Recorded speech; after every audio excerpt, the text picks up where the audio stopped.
Today on Surpassing Labels, we are thrilled to welcome a powerhouse of resilience, advocacy, and unstoppable determination, Shaye Taylor. Born and raised in the West Park area of Cleveland, Ohio, Shaye has never been one to follow the conventional path. A proud Special Olympics Ohio athlete, she shines in both figure skating and bowling, proving that the limits society placed on us are meant to be shattered. She shares this passion with her twin sister, Sharita, who is also an athlete. Beyond the rink and bowling lanes, Shaye is a Good Life ambassador for the Cuyahoga Board of Developmental Disabilities, using her voice to champion disability rights and LGBTQ advocacy. Whether she's advocating for a more inclusive world or connecting with customers as a cashier at Mark's, Shaye embodies what it means to lead with courage, heart, and authenticity. She's not just breaking barriers, she's redefining what's possible. So get ready for an inspiring conversation that challenges labels and celebrates the power of self-determination. Hello, Shaye. It's so wonderful to have you here today. Thank you for having me. Absolutely. I really appreciate you taking the time to be able to share your story with us and just to be here with us. So thank you so much. Yeah, thank you. Yeah. All right, Shaye, you have accomplished so much, especially as an athlete, an advocate, and a leader. Can you share a little bit about your journey and what has shaped you into the person that you are today? So, what shaped me are my parents, my twin sister Sharita, my younger brother Joey, my foster brother Omar, teachers from when I was in school, my Special Olympics coaches, and friends that I had in my life, as well as Cuyahoga Duty. All right. That is wonderful. It sounds like you've had a really supportive group of people there for you throughout your life. Is that true? Yes. Okay, great. Would you mind sharing a little bit about like your diagnosis and kind of things that you've had to like grow up with or overcome throughout your journey? Well, when I was 5, I was diagnosed with autism, otherwise known as PDD, pervasive developmental disorder. And I kind of knew that I was diagnosed throughout my life, and I never thought of it. That's wonderful. All right. So you and your twin sister Sharita, you're both athletes. Hmm. How has your relationship with her influenced your drive and passion for both sports and advocacy? So my relationship with my twin influenced my drive and my passion in a lot of ways. When she was chosen to compete at the Special Olympics World Winter Games in Graz, Austria, I've been her biggest supporter. And when she competed in the ice dancing and her free skate, and when she got her sixth place ribbon and bronze medal, I was the one cheering the loudest. So that was fun. This past September, I took part in a skating event in Cambridge, Massachusetts for an Evening with Champions ice show. And it was to support kids who have cancer through the Dana-Farber Institute and the Jimmy Fund.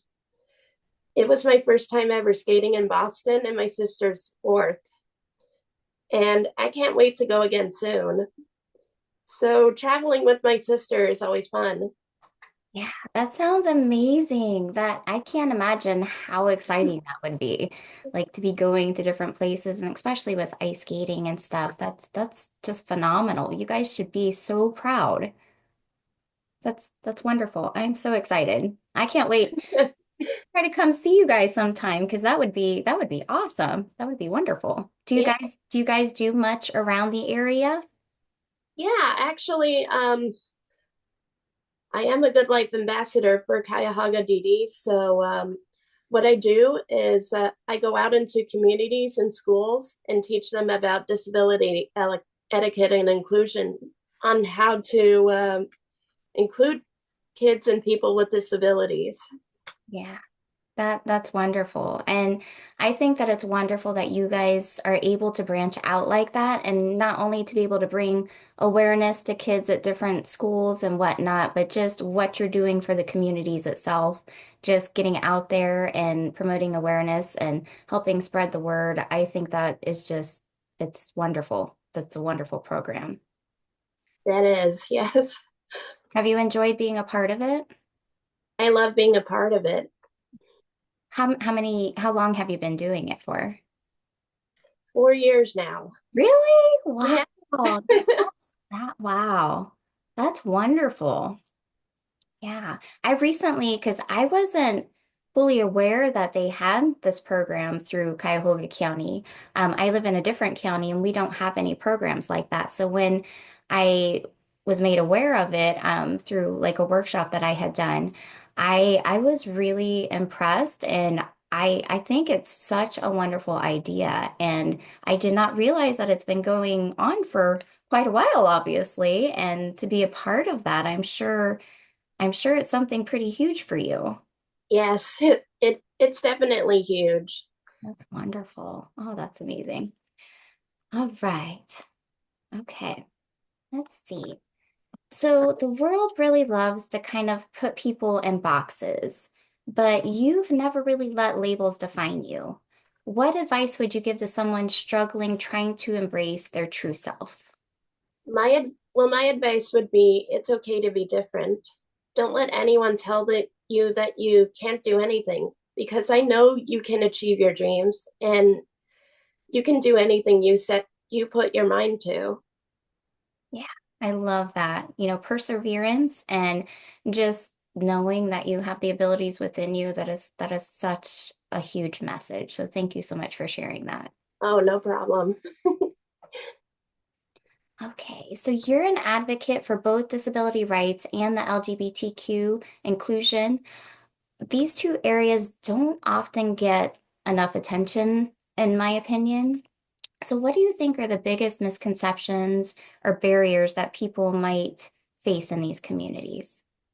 Well, the biggest barriers that girls with autism face is that our disability is hidden, or somehow we get diagnosed later in life, and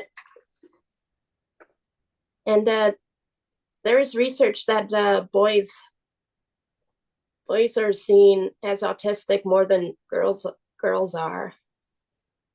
Yeah, you're right about that. And that is kind of a big misconception because, you know, girls can have autism, just as much as boys can. And you're absolutely right. I've heard of actually a couple close friends have been recently diagnosed with autism and they are like well into their adulthood before they even recognize it. And just making that awareness known that sometimes these diagnoses and things that people do have and they do kind of struggle with throughout their early years, they can look completely different from person to person. And just because it may not look like a typical representation of what a little boy might have, doesn't mean that a little girl isn't suffering with the same diagnosis. So I think that's something really profound to bring into light, and I appreciate you sharing that. Oh, no, no problem. You. Okay. So if you could change one thing about how society views people with disabilities, what would it be? I would what I would do is change it. That is to promote inclusion in the workplaces, schools, churches, and other communities, because I've heard in recent news that some businesses are scaling back on diversity, equity, and inclusion practices, and that's not good. No, it absolutely isn't. And I agree with you 1,000% because everybody deserves the same opportunities. We are all people. We are all a part of this planet, a part of this universe. We all should have the same opportunities and given the chance to show people what we can do. And if people scale back on inclusion, those chances and opportunities are so limited, and there's no reason for it, because 9 times out of 10, if you give people a chance and they can show you what they're capable of, they'll surprise you. So why not just give them the chance? Right. And we all deserve a seat at the table. Absolutely. Absolutely. This the same as anybody else. Absolutely. All right. So, what message do you want to send to any younger athletes out there or individuals who feel like they don't fit into the world's expectations? I would tell them to be them, be yourself. Don't don't try to pretend to be anybody else, but just be you, and to follow your heart. Yeah, I love that. Absolutely. You know, just being able to step into who you really are, it just not only makes you that much happier in the world, but you can really see what you're capable of if you just stay true to who you are. So don't ever try to fit into anybody's, oh, you should be doing this or should be doing that, and expectations, because they don't know you. You're the only one who knows the truth of who you are. And if you step into that and embrace it, you can do just about anything. So, yeah, I love that. Mm-hmm. All right, Shay, so what is next for you? Do you have any big dreams or goals, upcoming projects, or anything exciting to share? I think my goal would be to be a mentor to younger Special Olympics athletes that are going to be taking part in Special Olympics, and and I and I want to be an assistant coach, just in figure skating alongside my sister. That sounds amazing, and I'm sure you would be absolutely wonderful with it. I can't imagine how fulfilling that would be to be able to help people walk into their dreams, to be like their mentor. That would be absolutely wonderful. And I can definitely see you doing that. Yeah, yes, this way I could pass down what I've learned. Yes, and that's huge. That's a huge thing.